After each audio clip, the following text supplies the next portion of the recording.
राजकोट से आप सीधा प्रसारण देख रहे थे। प्रधानमंत्री गुजरात के दौरे पर राजकोट में अपना संबोधन दे रहे थे। प्रधानमंत्री ने कहा कि राजकोट उनकी प्रथम पाठशाला रहा है। प्रधानमंत्री ने आज वहां पर 5,860 करोड़ रुपए की परियोजनाओं का लोकार्पण और शिलान्यास भी किया। प्रधानमंत्री ने कहा कि राजकोट ने जिस तरह से विकास किया है, जिस तरह से राजकोट विकास के पथ पर अग्रसर है, वो पूरे देश के सामने एक मॉडल है। और प्रधानमंत्री ने ये भी कहा कि पहले की सरकारों ने उपेक्षा की थी राजकोट की, लेकिन लगातार अब वहां पर विकास के तमाम आधुनिक रास्ते प्रशस्त हो रहे हैं। डिजिटल इंडिया का जो प्रभाव है वो वहां पर दिखाई दे रहा है। विभिन्न योजनाएं गरीबों को सशक्त कर रही हैं और नया साल नए संकल्पों की शुरुआत है। प्रधानमंत्री के गुजरात दौरे पर अपने इस कार्यक्रम में हम और भी बात करेंगे, लेकिन उससे पहले ले लेते हैं एक ब्रेक। आप देखते रहिए DG news.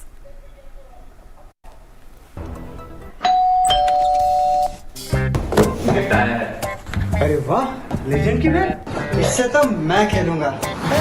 Future batting legend है। इसमें जिसका नाम लिखा है बैट उसी को मिलेगी।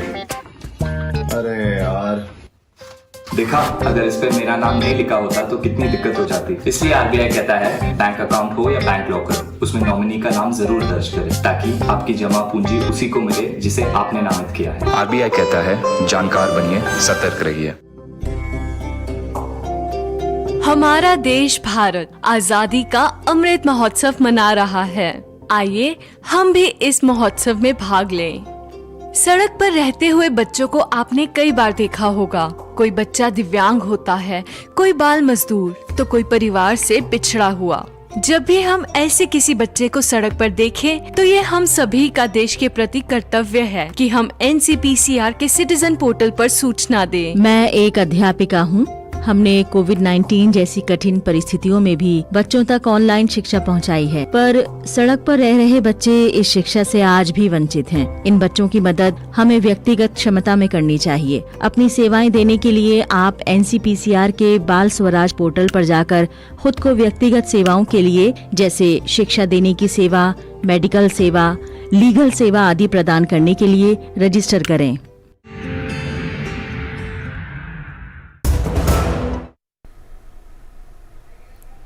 के बाद फिर से आपका स्वागत है हमारे इस विशेष कार्यक्रम में। हम बात में डिफेंस एक्सपो 2022 का शुभारंभ किया और कहा कि डेफ एक्सपो नए भारत की भव्य तस्वीर खींच रहा है, जिसमें राष्ट्र का विकास, युवा की शक्ति, सपने, संकल्प और साहस है। इसमें विश्व के लिए उम्मीद है, पाथ टू प्राइड है। रक्षा प्रदर्शनी की थीम जो है प्रधानमंत्री नरेंद्र मोदी ने उसे बताया और गांधीनगर में डेफ एक्सपो 2022 के उद्घाटन समारोह के दौरान रक्षा क्षेत्र में 101 वस्तुओं की चौथी सकारात्मक स्वदेशीकरण सूची की भी घोषणा की। प्रधानमंत्री मोदी ने रलज में मिशन स्कूल ऑफ एक्सीलेंस की शुरुआत की। जूनागढ़ में 3,580 करोड़ रुपए की विभिन्न विकास परियोजनाओं की आधारशिला रखी और साथ ही प्रधानमंत्री ने राजकोट में करीब 5,860 करोड़ रुपए की परियोजनाओं का लोकार्पण किया और आधारशिला रखी। तो बेहद अहम प्रधानमंत्री का ये दौरा, और इसी दौरे पर विस्तार से बात करेंगे। हमारे साथ स्टूडियो में खास मेहमान मौजूद हैं। हमारे साथ प्रफुल्ल केतकर जी मौजूद हैं, एडिटर ऑर्गेनाइजर। प्रफुल्ल जी, आपका स्वागत है हमारे इस कार्यक्रम में। सबसे पहले आपसे यही जानना चाहेंगे, प्रधानमंत्री का ये 2 दिवसीय दौरा बेहद महत्वपूर्ण अपने आप में, और जिस तरह से हम आज का दिन देखते हैं, चाहे डिफेंस एक्सपो की बात हो, चाहे विभिन्न विकास परियोजनाओं की बात हो, रक्षा, सुरक्षा, विकास एक साथ, किस तरह से इसे देखते हैं? देखिए, आज अभी गुजरात में इन दिनों कोई भी प्रवास करेगा, अभी 2 दिन पहले मैं अहमदाबाद में था, तो ये ध्यान में आएगा कि गुजरात मॉडल की जब बात होती है तो वो है क्या। इंक्लूसिव डेवलपमेंट जिसको कहते हैं, एक इंफ्रास्ट्रक्चरल डेवलपमेंट जिसका शोकेसिंग किस तरह से किया जा सकता है। साबरमती रिवर फ्रंट का जो एरिया है, जिस तरह से उसको विकसित किया गया है और उसका सही तरीके से पूरे विश्व के सामने एक नज़ारा इस डिफेंस एक्सपो के माध्यम से दिखाया जा रहा है। एक तरफ अटल ब्रिज है और दूसरी तरफ पूरा डिफेंस एक्सपो का जो प्रदर्शनी है वो लग रही है। इसमें प्रधानमंत्री, रक्षा मंत्री सारे IOR देशों के रक्षा मंत्रियों के साथ एक तरीके से ये सम्मेलन कर ही रहे हैं, लेकिन इसके साथ सबसे बड़ी बात है, विश्व का सबसे बड़ा डिफेंस एक्सपो है। 143 भारत में उत्पाद करने वाली रक्षा कंपनियां, उसके सिवा इनको सप्लाई करने वाली लगभग 1200 से ज़्यादा कंपनियों ने अपने अपने, तो एक बड़ा बदलाव जो आया है कि डिफेंस एक्सपो पहले भी होते थे, लेकिन डिफेंस एक्सपो में होता यह था कि बाकी देश जो है वो भारत को चीजें बेचने के लिए वहां पे प्रदर्शनी में आते थे। पहली बार यह हो रहा है कि भारत अपनी चीजें विश्व को दिखा रहा है, और इसलिए पाथ टू प्राइड की जो थीम है वो थीम इसी से यथार्थ होती है। बिल्कुल, पाथ टू प्राइड की थीम अपने आप में बहुत कुछ कहती है, और साथ ही डिफेंस एक्सपो का गुजरात में होना, इसके भी कई अपनी तरह के मायने हैं, वो आपसे समझना चाहेंगे। और इसके साथ ही प्रधानमंत्री ने जिस तरह से कहा कि गुजरात में विकास की ये जो धारा बह रही है, ये देश के विकास में भी मील का एक पत्थर साबित होगी, इसका आशय आपसे समझना चाहेंगे। देखिए, अभी जैसे हमने राजकोट में उनके भाषण में सुना, उससे पहले जूनागढ़ में हमने देखा, ये सारा जो सौराष्ट्र का एरिया है वो स्ट्रेटेजिकली एक तरह से महत्वपूर्ण एरिया तो हमेशा से था ही, लेकिन चाहे आप कृषि के संबंध में देख लीजिए, चाहे वो आप पानी के संबंध में देख लीजिए, ऊर्जा के संबंध में देख लीजिए, तो हमेशा से यहाँ पे एक तरह की किल्लत रहती थी। गुजरात मॉडल का जो सही में एक हम कह सकते हैं कि बदलाव हमको जो दिखता है, वो यहाँ पे जो परियोजनाएं आने लगी 2000 के बाद, 2001-2 के बाद, और जिस तरीके से यहाँ पे 24 घंटा बिजली की आपूर्ति हुई, कनेक्टिविटी बढ़ी, वहाँ के जो स्रोत थे उनका अंतर्राष्ट्रीय स्तर पर प्रोजेक्शन भी शुरू हुआ, और अभी जो जिसका उल्लेख बड़े अभिमान के साथ, गर्व के साथ प्रधानमंत्री जी ने किया, वो मोरबी का मॉडल। मोरबी एक ऐसा मॉडल है, सिरेमिक का उन्होंने जैसे उल्लेख किया, तो वो अपने आप में पूरे विश्व में सिरेमिक इंडस्ट्री का हब है, और पूरे भारत में आज भी यदि हम शहरों की बात करें, छोटे शहरों में सबसे ज़्यादा पर कैपिटा इनकम वाला शहर जो है वो मोरबी है। हर घर में रोजगार है, हर घर में अलग तरीके से काम, तो इसकी कनेक्टिविटी, ये मॉडल जो है, ये भारत के आत्मनिर्भरता का मॉडल कैसे बन सकता है, इसके लिए ये राजकोट और जो आज दो प्रमुख योजनाओं, प्रमुख स्थानों पर उन्होंने जो अलग अलग लोकार्पण के कार्यक्रम किए, सौराष्ट्र के इस पूरे रीजन की विकास की धारा के लिए ये महत्वपूर्ण है। इसके कारण कनेक्टिविटी भी बढ़ेगी, बहुत सारा इंफ्रास्ट्रक्चर का डेवलपमेंट होगा, ये जो सारा एक्सपोर्ट हब है उसको और ज़्यादा गति मिलेगी। लेकिन उसके साथ साथ जो दूसरी तरफ जो इस सारे विकास के इसमें जिनको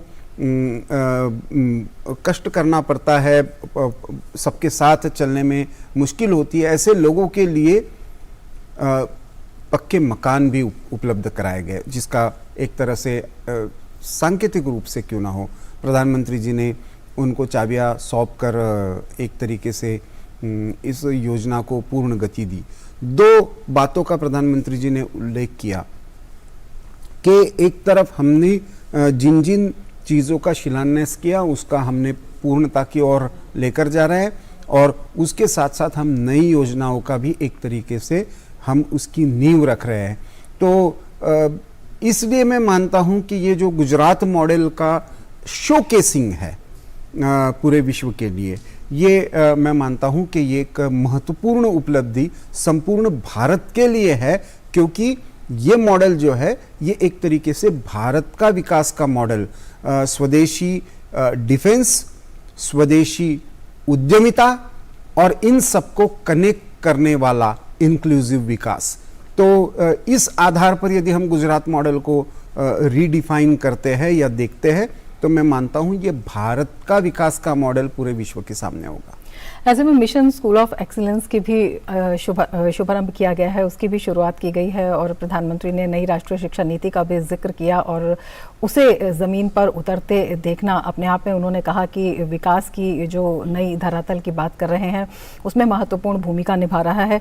तो ये जो मिशन स्कूल्स ऑफ एक्सीलेंस है, ये किस तरह से आप देख सकते हैं कि क्षमता निर्माण में और जो प्रतिभा है उसको एक प्लेटफॉर्म के लिए वो आगे आने के लिए तैयार भी हो, उसके लिए ये कितना अहम कदम हो जाता है? देखिए, गुजरात में कौशल तो पहले से ही थे, लेकिन उन कौशलों का एक तरीके से हम कह सकते हैं कि इंस्टीट्यूशनलाइजेशन या ग्लोबल रिकग्निशन उसको दिलाना और सारे देश के विदेश के टैलेंट को एक तरीके से वहाँ पे कनेक्ट करना, इसका कहीं ना कहीं अभाव था। ये जो एक्सेलेंस सेंटर है, ये अपने आप में अब जो ट्रेडिशनल स्किल्स लेकर चलने वाले लोग हैं वो और नई टेक्नोलॉजी लेकर चलने वाले लोग हैं, इन दोनों को एक साथ लाकर एक्सेलेंस के पैरामीटर्स भारत के जो है वो विश्व के सामने प्रस्तुत करने के लिए हमको एक बड़ी मदद करेगा। देखिए, आने वाले समय में दो चीज़ें, टेक्नोलॉजी जैसे जैसे बदल रही है वैसे हम देखते हैं कि एक तरफ डेटा और दूसरी तरफ उस डेटा को हैंडल करने वाला मैन पावर, इन दोनों का आपस में तालमेल बैठना ये बड़ी आवश्यकता बन गई है। ऐसे में ऐसे जो मिशन फॉर एक्सेलेंस जो सेंटर है वो इस तरह के लोगों को साथ में जोड़ने का महत्वपूर्ण काम करेंगे।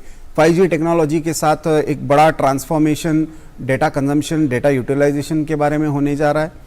इसके साथ ही जो उल्लेख आया NEP का, नेशनल एजुकेशन पॉलिसी, राष्ट्रीय शिक्षा नीति जो है वो एक तरफ हमको हमारी सभ्यता से जोड़ती है, दूसरी तरफ वो आधुनिक टेक्नोलॉजी से भी हमको जोड़ती है।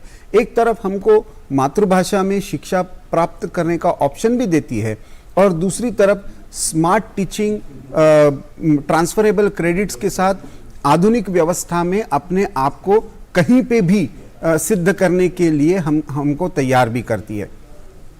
और ऐसे में ये जो सारे एक्सेलेंस के केंद्र है वो इसका एक तरीके से हम कह सकते हैं कि ट्रेनिंग ग्राउंड बनेंगे और ये मॉडल जो है फिर धीरे धीरे अन्य जगह पर भी हमको रेप्लिकेट करने में आसानी होगी।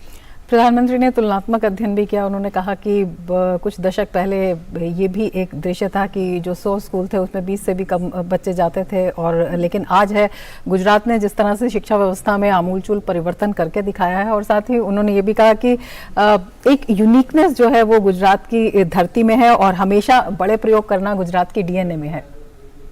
देखिए, मैंने जैसे कहा ना कि कौशल तो पहले से ही थे, उद्यमिता तो पहले से ही थी, लेकिन उनको ग्लोबल रिकग्निशन देने वाली इंस्टीट्यूशनल स्ट्रक्चर्स नहीं थे। अब हम देखते हैं कि गुजरात में एंटरप्रेन्योरशिप, लीडरशिप और डेवलपमेंट के अलग अलग इंस्टीट्यूशंस आ गए हैं। ये एक्सेलेंस वाला सेंटर भी अभी वहाँ पे आ गया है।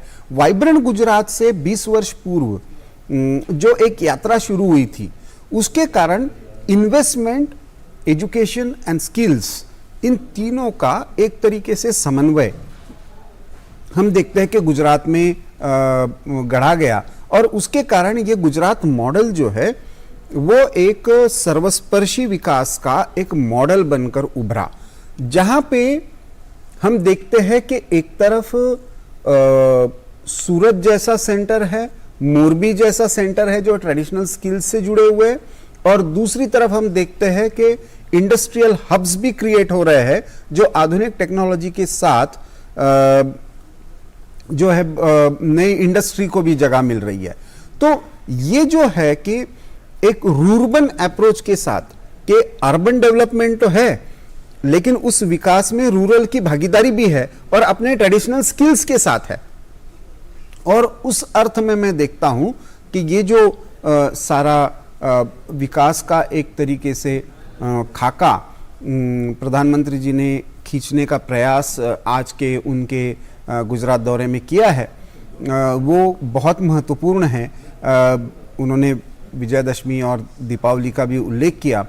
उस संदर्भ में ये सौगात और भी महत्व रखती है। बिल्कुल। और कई जो नई पहल गुजरात में जो अभूतपूर्व थी, जिस तरह से इस बार का डिफेंस एक्सपो आप बता रहे हैं कि अपने आप में इसे अनोखा कहा जा सकता है, पहली चिल्ड्रन यूनिवर्सिटी वहाँ पर और उसके साथ जो खेलों का महाकुंभ आयोजित हुआ, तो किस तरह से ये जो परिवर्तन वहाँ पर हुआ है, इस पूरे प्रोसेस को किस तरह से देखते हैं जब हम गुजरात को एक मॉडल के तौर पर कहते हैं देश के लिए? देखिए, ये जो प्रोसेस है वो प्रोसेस मैं मानता हूं कि विकास को गवर्नेंस में सेंटर स्टेज पर लाने की प्रोसेस है। अभी तक हम सब हर बार देखते थे कि खास करके राजनीतिक क्षेत्र में जब चर्चा होती थी तो जो सारा का सारा राजनीतिक परिदृश्य है वो कहीं ना कहीं भाषाई आधार पर, जाति के आधार पर या किसी ना किसी मतपंथ के आधार पर इसकी चर्चा होती थी। विकास को केंद्र में रखते हुए राजनीति हो सकती है और उसके आधार पर गवर्नेंस का एक मॉडल खड़ा हो सकता है। इसकी सबसे पहला यदि किसी ने ये दिया तो वो गुजरात ने दिया, और इसके कारण हम देखते हैं कि शिक्षा की बात हो रही है, सड़कों की बात हो रही है, पानी की बात हो रही है, घरों की बात हो रही है, बिजली की बात हो रही है, रक्षा की बात हो रही है, और ये सारा बहुत गर्व के साथ हो रहा है, देश के गर्व के साथ हो रहा है। वो केवल गुजरात की आइडेंटिटी के साथ नहीं हो रहा है। तो राजकोट का उल्लेख हुआ तो राजकोट गुजरात में है तो गुजरात का भी अभिमान है, और गुजरात भारत में है तो वो भारत के लिए भी अभिमान है। ये जो दृष्टि है, मैं मानता हूं ये अप्रोच का अंतर है। तो आपने देखा अलग अलग क्षेत्रों में अलग अलग क्षेत्रों की अलग अलग विषयों की विकास योजनाओं का भी ये हुआ, और उसके साथ साथ जो पारंपरिक दृष्टि से गवर्नेंस के इश्यूज को साइड में रखते हुए जो राजनीति का विचार होता था उसको भी एक मुझे लगता है बहुत बड़ा छेद गुजरात मॉडल ने दिया है। बिल्कुल। और जो जिसे कहते हैं कि योजनाओं का ज़मीनी धरातल पर उतरना और आज़ादी के अमृत महोत्सव में विकास का जो अमृत संकल्प लिया गया है वो धरातल पर उतरता हुआ दिखाई दे रहा है। बहुत बहुत शुक्रिया प्रफुल्ल केतकर जी, तमाम गहराई के साथ और विस्तार के साथ इन विषयों पर चर्चा करने के लिए। और इसके साथ ही हमारे इस विशेष कार्यक्रम में फिलहाल इतना ही, लेकिन डीडी न्यूज़ पर खबरों का सिलसिला लगातार जारी है। आप देखते रहिए डीडी न्यूज़। नमस्कार।